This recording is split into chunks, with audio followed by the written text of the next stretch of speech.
എല്ലാവർക്കും ബിജീസ് കിച്ചൻ്റെ പുതിയൊരു വീഡിയോയിലേക്ക് സ്വാഗതം.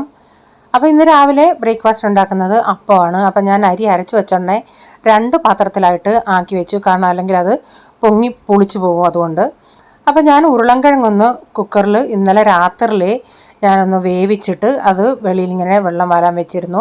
അപ്പോൾ അത് ഇപ്പോൾ രാവിലെ അത് പൊളിച്ചു, കാരണം എനിക്ക് സവാളയൊന്നും വഴറ്റി സമയം കളയണ്ട. കഴിഞ്ഞ ദിവസം ഞാൻ സവാള വഴറ്റിയുണ്ടെങ്കിൽ കുറച്ച് സവാള എടുത്ത് മാറ്റിയായിരുന്നു. അപ്പോൾ ഞാനിപ്പോൾ ചട്ടി വെച്ചിട്ട് ഇച്ചിരി ഓയിൽ ഒഴിച്ചിട്ട് ആ സവാളയും കുറച്ച് പച്ചമുളക് കൂടെ ചേർത്തിട്ട് എരിവിനനുസരിച്ച്, ഇത് ഞാൻ മുളക് പൊടി ചേർക്കുന്നില്ല, ഒരു 1/4 ടീസ്പൂൺ മഞ്ഞൾപ്പൊടിയും 2 ടീസ്പൂൺ മല്ലിപ്പൊടിയും മാത്രമേ ചേർത്തിട്ടുള്ളൂ. എന്നിട്ട് അതിൻ്റെ പച്ചമണം പോകണേ ഞാനിതിലേക്ക് കുറച്ച് തേങ്ങ അരച്ചതോടെ ചേർക്കുന്നുണ്ട്. അപ്പം ഞാൻ ഇതിൻ്റെ അകത്ത് ഇത്തിരി കൊഴുപ്പ് കിട്ടാനായിട്ട് ഞാനൊരു ഇൻഗ്രീഡിയൻറ്റ് ചേർക്കുന്നുണ്ട്. അതായത് നമ്മുടെ മക്രോണി, ഒന്നീ മക്രോണി മുഴുവനും ഇടാം, ഞാൻ ഇച്ചിരി മക്രോണി പൊടിച്ചാണ് ചേർത്തത്. ഇങ്ങനെ മിക്സിയിൽ പൊടിച്ച് 1 ടീസ്പൂൺ മക്രോണി ചേർത്തു. എന്നിട്ട് അതിലേക്ക് ഈ നമ്മളരിഞ്ഞ ഉരുളൻകിഴങ്ങ് കൂടെ ചേർത്തിട്ട് അതൊന്ന് കുറച്ച് നേരം ഒന്ന് വെന്ത് വരട്ടെ. താല്പര്യമുള്ളവരിങ്ങനെ മക്രോണി ചേർത്താൽ മതി, അല്ലെങ്കിൽ കാഷ്യൂനട്ട് അരച്ച് ചേർക്കാം, അല്ലെങ്കിൽ ഉരുളൻകിഴങ്ങ് പുഴുങ്ങി ഉരുളൻകിഴങ്ങ് ആയതുകൊണ്ട് അതൊന്ന് ഉടച്ച് കൊടുത്താലും നല്ല കൊഴുത്ത കറി അമ്മക്ക് കിട്ടും. അപ്പം ഞാൻ പിന്നെ പാലപ്പച്ചട്ടി വെച്ചിട്ട് 2 ചട്ടി ഇങ്ങനെ വെച്ചിട്ട് പെട്ടെന്ന് ഉണ്ടാക്കിയെടുക്കുന്നുണ്ടേ. ഞാൻ അപ്പം വെന്തോന്ന് നോക്കുന്നത് ഇങ്ങനെ കൈ കൊണ്ട് നടുക്കൊന്ന് കുത്തി നോക്കും. അപ്പം ഞാനിങ്ങനെ അപ്പം എല്ലാം ഇങ്ങനെ നിരത്തി വെച്ചത് അതൊന്ന് തണുത്തതിന് ശേഷമാണ് കാസറോളിൻ്റെ അകത്ത് ഇട്ട് വെക്കുന്നത്. അപ്പം നമ്മുടെ അപ്പമൊക്കെ റെഡി ആയിട്ടുണ്ട്. അങ്ങനെ ഞാനിപ്പം രാവിലെ ബ്രേക്ക്ഫാസ്റ്റ് എൻ്റെതും കഴിഞ്ഞു.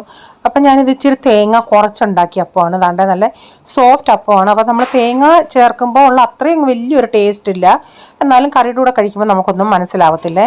തോരൻ വെക്കുന്നത് പ്രോൺസ് തോരനാണ്, കൊഞ്ച് തോരൻ. അപ്പോൾ ഇതിലേക്ക് ഞാൻ സവാള, തേങ്ങ, പച്ചമുളക്, കറിവേപ്പില, പുളി, ഉലുവാപ്പൊടി, ചെറിയൊരു കഷ്ണം ഇഞ്ചി, ഉപ്പ്, കുറച്ച് കുരുമുളക് പൊടിയും ചേർക്കുന്നുണ്ട്. ഇതെല്ലാം ഞാനൊന്ന് കൈ കൊണ്ട് നന്നായി ഒന്ന് ഞെവിടിയിട്ട് ഞാൻ ഈ അരപ്പൂട് ഇതിൻ്റെ അകത്തോട്ട് ഇട്ടിട്ട് കുറച്ച് വെള്ളം ഒഴിച്ചിട്ട് നമുക്കിതൊന്ന് അടപ്പത്ത് വെക്കാം. അപ്പോൾ ഞാൻ 2 പ്രാവശ്യമായിട്ടാണ് തേങ്ങ ഇങ്ങനെ ഒന്ന്, ചെറിയ ജാറായതുകൊണ്ട്. അപ്പോൾ ആദ്യം കുറച്ച് ഇട്ട് പിന്നെ ബാക്കിയും കൂടി ഇട്ട് അരപ്പെല്ലാം കൂടെ ഒന്ന് ഒതുക്കി വെക്കട്ടെ. അപ്പോൾ നിങ്ങൾ ഇതിൻ്റെ അകത്ത് കുരുമുളക് പൊടി ചേർക്കുമോ എന്നുള്ളത് കമൻറ്റിലൊന്ന് മെൻഷൻ ചെയ്തേക്കണേ. അപ്പം നമ്മുടെ തോരനൊക്കെ ഇവിടെ റെഡിയായി.